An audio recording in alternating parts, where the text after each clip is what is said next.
যাই। হ্যালো, কি অবস্থা?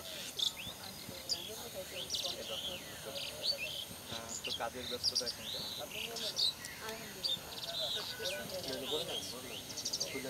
এখন এই মুহূর্তে কি নাটকের শুটিং হচ্ছে? এই মুহূর্তে যে নাটকটা শুট হচ্ছে দারুণ দেখতে, নাটকটার প্রাথমিক নাম এখনো ফাইনালি সিলেক্ট করা হয় নাই। আর এটার ডিরেক্টর হচ্ছে মান্নাত মোল্লা। আর মান্নাত মোল্লার সাথে আমার এটা ফার্স্ট প্রজেক্ট। কেমন এক্সপিরিয়েন্স মানে আপনার সাথে ফার্স্ট প্রজেক্ট করে? Very nice experience. আমি তো অনেক দিন ধরেই চিন্তা করছিলাম মুন্না ভাইয়ের সাথে কাজ হবে, কারণ মুন্না ভাইয়ের ডিরেকশন, মুন্না ভাইয়ের প্রজেক্ট আমার ভালো লেগেছে, বেশ কিছু দেখা হয়েছে।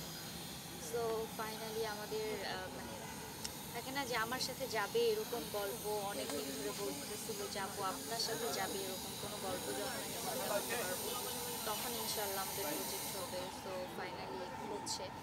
আই হোপ ভালো কিছু দর্শকদেরকে দিতে পারবো, কারণ আমার কাছে মনে হচ্ছে প্রজেক্টটা খুব ভালো কিছু হতে যাচ্ছে।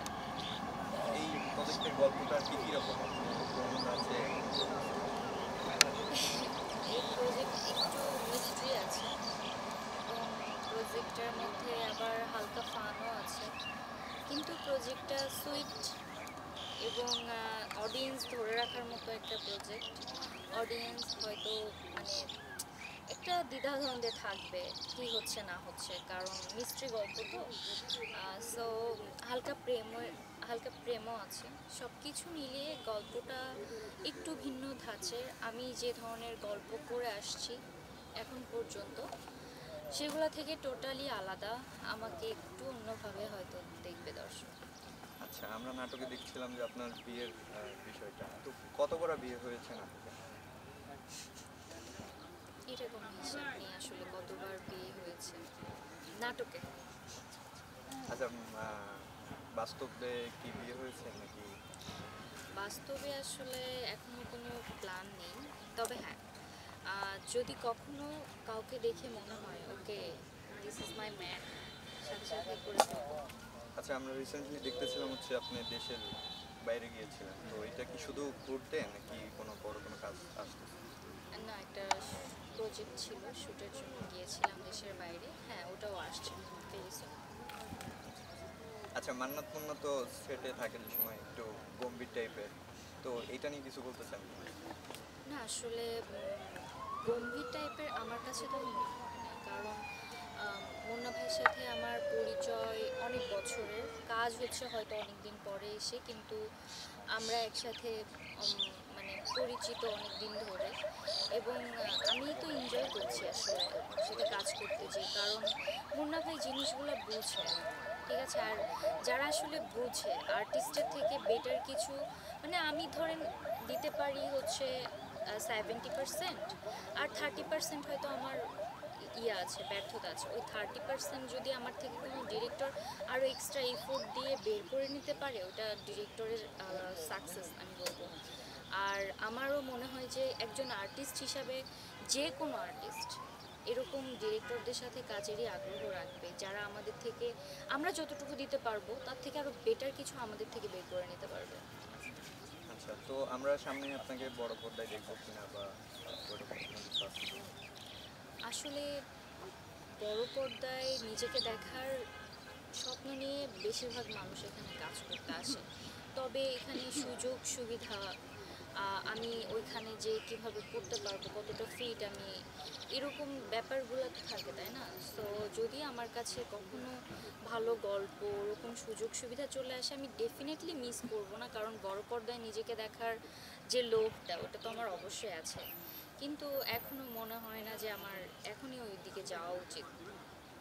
আচ্ছা, মোস্ট ইম্পর্টেন্ট যে কোশ্চেনটা সেটা হচ্ছে যে অনেকে জানতে চাই যে আপনার দেশের বাড়ি বা গ্রামের বাড়ি ওটা কোথায়? আমার গ্রামের বাসা হচ্ছে নড়াইল। এক কথা। আমি নড়াইলের মেয়ে। একটা question।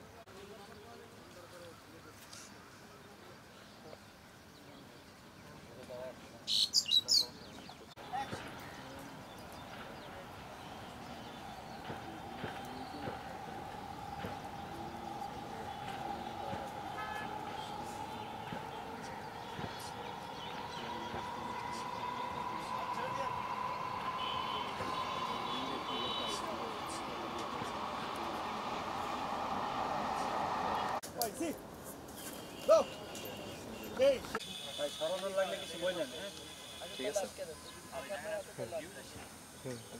এই যে বাইরের সরা আচ্ছা সেটের ভিতরে সবচেয়ে অদ্ভুত একটা ঘটনা যেটা ঘটছে বা আপনার সাথে হয়েছে এরকম একটা ঘটনা আমাদের সাথে শেয়ার করেন এই সেটে যে কোনো সেটে আচ্ছা যে কোনো সেটে আসলে গুড এক্সপিরিয়েন্স ব্যাড এক্সপিরিয়েন্স দুইটাই তো আমাদের হয় কাজ করতে গেলে, তবে আমি গুড এক্সপিরিয়েন্সগুলো মনে রেখে খারাপ এক্সপিরিয়েন্সগুলো ভুলে যাওয়ার চেষ্টা করি, কারণ এগুলো আমাকে দুঃখ দেয়, কষ্ট দেয়।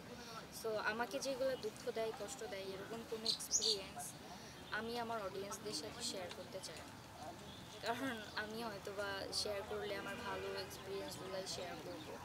যেরকম এই যে একটা ভালো কাজ করছি এটার এক্সপিরিয়েন্স শেয়ার করছি, খারাপ এক্সপিরিয়েন্স অনেক আছে, কিন্তু আমি মনে করি যে এগুলো এখনই শেয়ার করার সময় আসে নাই। যদি কখনো নিজেকে মনে হয় যে ওরকম একটা জায়গাতে যেতে পেরেছি যেখানে আমি ওই কথাগুলো শেয়ার করতে পারবো, সেদিন হয়তো করবো, কারণ সব কিছুর একটা সময় আছে। তাহলে আপনার দর্শকদের উদ্দেশ্যে এবং দূরবীনের দর্শকদের উদ্দেশ্যে কি বলতে চান? দর্শকদের উদ্দেশ্যে বলতে চাই, আপনারা আছেন তাই আমি আছি। আপনারা আমাকে ভালোবেসে বেশি এই পর্যন্ত নিয়ে আসছেন।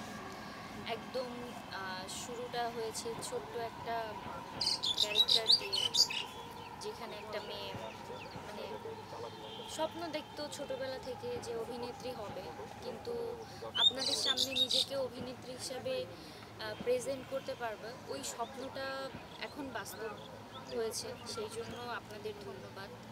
আপনারা আমাকে অনেক ভালোবাসেন, আপনাদের মন্তব্যগুলো দেখলে আমি বুঝতে পারি, এবং এই ভালোবাসাটা আমি ধরে রাখার চেষ্টা করে যাব। জানি না কতটুকু পারি বা কতটুকু পারবো, তবে আমার চেষ্টা ছিল, আছে, থাকবে। Thank you.